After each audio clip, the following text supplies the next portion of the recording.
करोड़ों में सिर्फ तुम्हें ही क्यों भगवान शिव का स्वप्न बार बार आता है। आज भगवान शिव स्वयं तुमसे एक गहरा संवाद साधना चाहते हैं। करोड़ों में से कुछ ही लोग ऐसे होंगे जो भगवान शिव के इस संवाद का आदर करेंगे और पूरे भक्ति भाव से इस संवाद को संपूर्ण श्रवण करेंगे।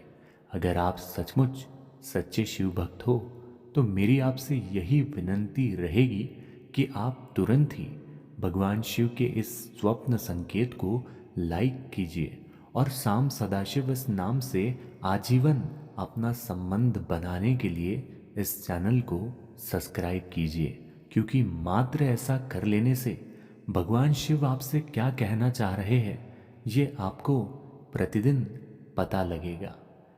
क्या आपने ये सोचा है कि बार बार भगवान शिव अपने स्वप्नों के माध्यम से तुम्हें क्या बताने की कोशिश कर रहे हैं?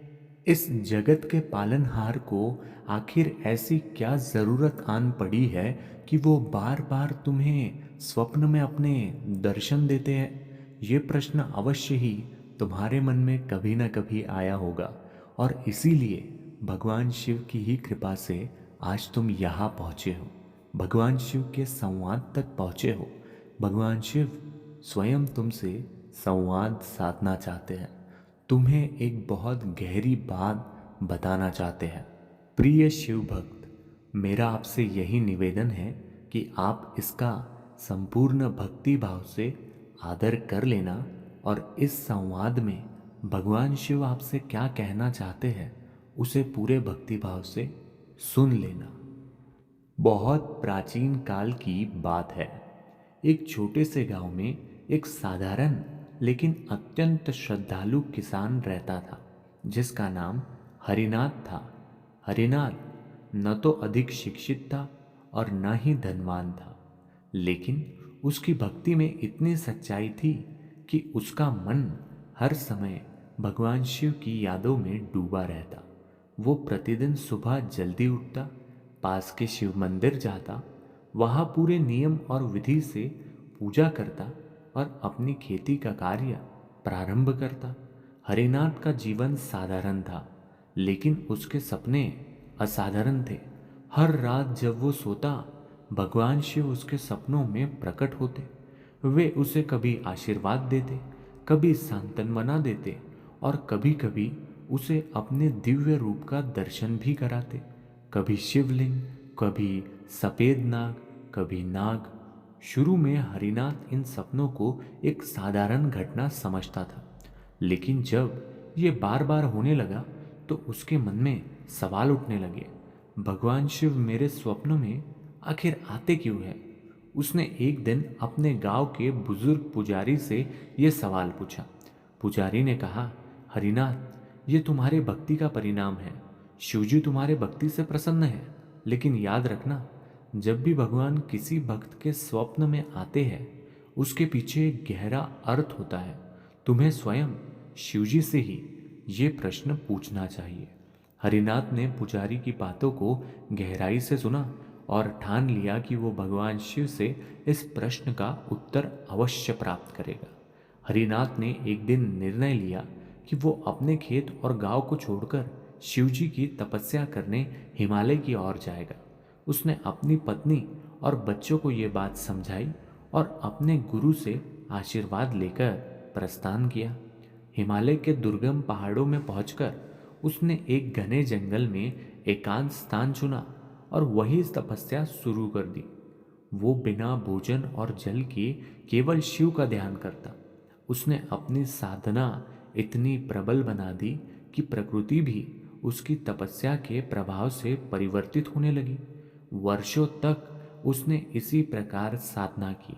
अतः उसकी भक्ति और तपस्या से प्रसन्न होकर भगवान शिव उसके सामने प्रकट हुए। उनका तेजस्वी रूप देखकर हरिनाथ की आंखें भर गई। उसने तुरंत उनके चरणों में गिरकर उन्हें प्रणाम किया।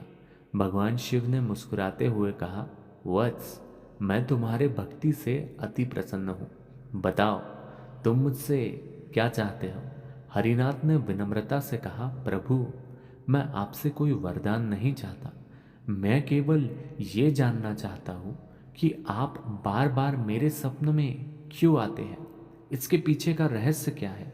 शिवजी ने गहरी मुस्कान के साथ कहा, हरिनाथ, ये एक बहुत ही गूढ़ प्रश्न है। मैं तुम्हें एक कथा सुनाऊंगा जो तुम्हारे इस प्रश्न का उत्तर देंगी। इसे ध्यान से सुनना। साथ ही साथ पृथ्वी लोक पर जो मेरे सच्चे शिव भक्त हैं उन्हें भी इस कथा को ध्यान से सुनना होगा। वे हरिनाथ से कहते हैं कि तुम्हारे इस प्रश्न के कारण पृथ्वी के कुछ सच्चे शिव भक्तों तक मेरा ये संवाद अवश्य पहुंचेगा। अगर वो सचमुच मेरा आदर करते हैं तो वो भी मेरे इस संवाद का हिस्सा बनेंगे। अब ध्यान से सुनना। अब आगे की कथा शिवजी ने अपने दिव्य वाणी में वर्णन की है। इससे पहले कि हम भगवान शिव के दिव्य वाणी की कथा को आरंभ करें, मेरा आपसे यही निवेदन है कि आप तुरंत ही साम सदाशिव अर्पण कमेंट में अवश्य लिखिए। ऐसा करने मात्र से भगवान शिव अति प्रसन्न होते हैं। तो याद से लिखिएगा, सांब सदाशिव अर्पण। आइए कथा को प्रारंभ करते हैं।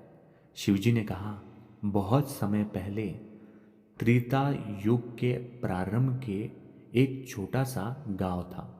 वहाँ एक सत्यभक्त नामक ब्राह्मण रहता था। उसका जीवन अत्यंत साधारण था, लेकिन उसकी भक्ति में अद्भुत शक्ति थी। सत्यभक्त की दिनचर्या भगवान शिव की पूजा और भजन कीर्तन में समर्पित थी। वो गरीब तो था, लेकिन उसने कभी सांसारिक सुखों की लालसा नहीं की।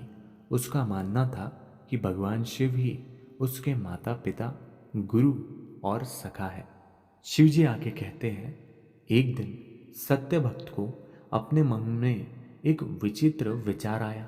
उसने सोचा, क्या भगवान शिव मेरी भक्ति से प्रसन्न है? क्या वे कभी मुझसे मिलेंगे?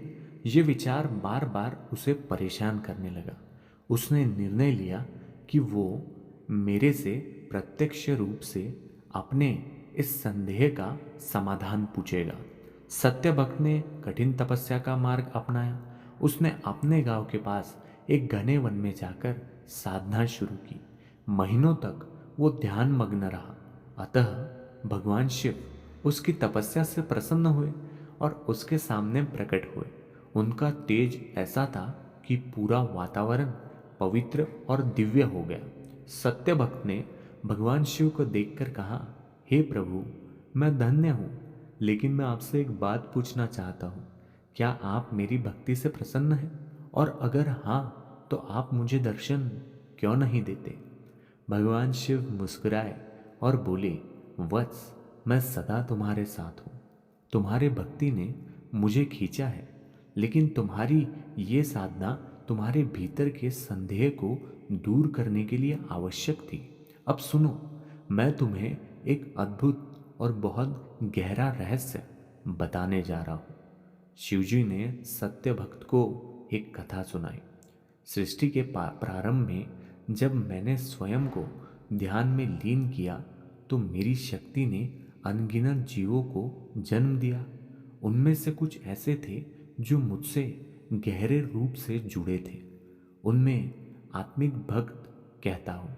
उन्हें मैं आत्मिक भक्त कहकर संबोधता हूँ। ऐसे भक्त के साथ मेरा संबंध उनके जन्म जन्मांतर तक बना रहता है।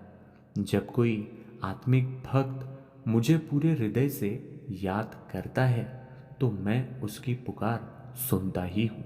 लेकिन यदि वो मुझे प्रत्यक्ष रूप में नहीं देख पाता तो मैं उसके स्वप्नों में आता हूँ। सपनों में मेरा आना मेरे और मेरे भक्त के बीच का एक दिव्य संवाद है। इसका अर्थ ये है कि मैं अपने भक्त की हर भावना को समझ रहा हूँ और उसका मार्गदर्शन करना चाह रहा हूँ।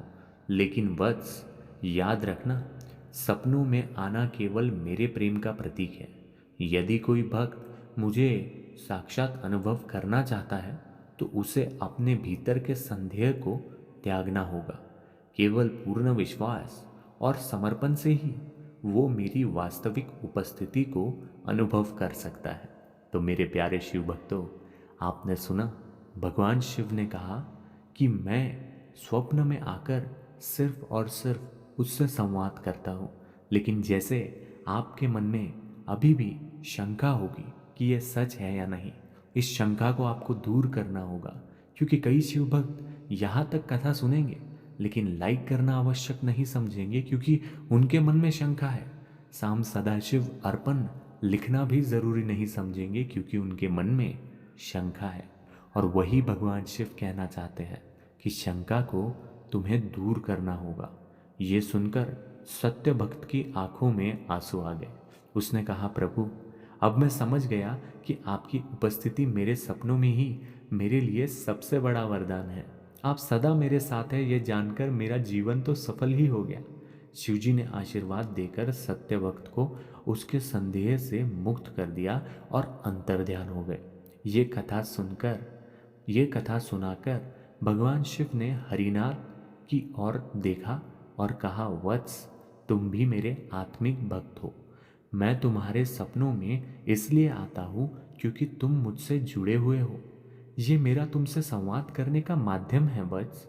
जब तक तुम अपने संदेह को दूर नहीं करोगे, तुम मेरी साक्षात उपस्थिति का अनुभव नहीं कर पाओगे। तुम्हारा सपना मेरा संकेत है कि तुम मुझसे सदा जुड़े रहो और अपने भीतर के संशय को समाप्त करो। और पृथ्वीलोक पर भी मैं इस संवाद को उन्हीं लोगों तक पहुंचाऊंगा जिनके स्वप्नों में मैं तो आता हूँ, मेरे संकेत भी जाते हैं, लेकिन उनके मन में शंका अवश्य है। और देखो शिव भक्तों, आपके मन में शंका होगी तभी भगवान शिव आपके शंका को दूर करने के लिए इस कथा को उन्होंने आप तक पहुंचाया है। हरिनाथ के हृदय में जैसे प्रकाश फैल गया। उसने भगवान शिव के चरण पकड़कर कहा, हे महादेव, अब मैं समझ गया। आपकी ये कथा मेरे जीवन का सबसे बड़ा उपहार होगी। और सचमुच जो आपके आत्मिक भक्त हैं उन तक भी अगर ये कथा पहुँचेगी तो उनका जीवन भी प्रकाशमय हो जाएगा। मैं सदा आपके भक्ति में लीन रहूँगा। इतना कहकर भगवान शिव ने कहा, सांब सदाशिव अर्पण। और इसीलिए भक्तों, मेरी आपसे भी विनती है कि आप भी अब जान गए होंगे कि बार बार आपके स्वप्न में भगवान शिव का आना आपको क्या बताता है और क्या जताता है। इसी के साथ में हम इस कथा को यही समाप्त करेंगे। उम्मीद है ये छोटा सा प्रयास आपको पसंद आया होगा। इसी के साथ में हर हर महादेव, साम सदाशिव अर्पण।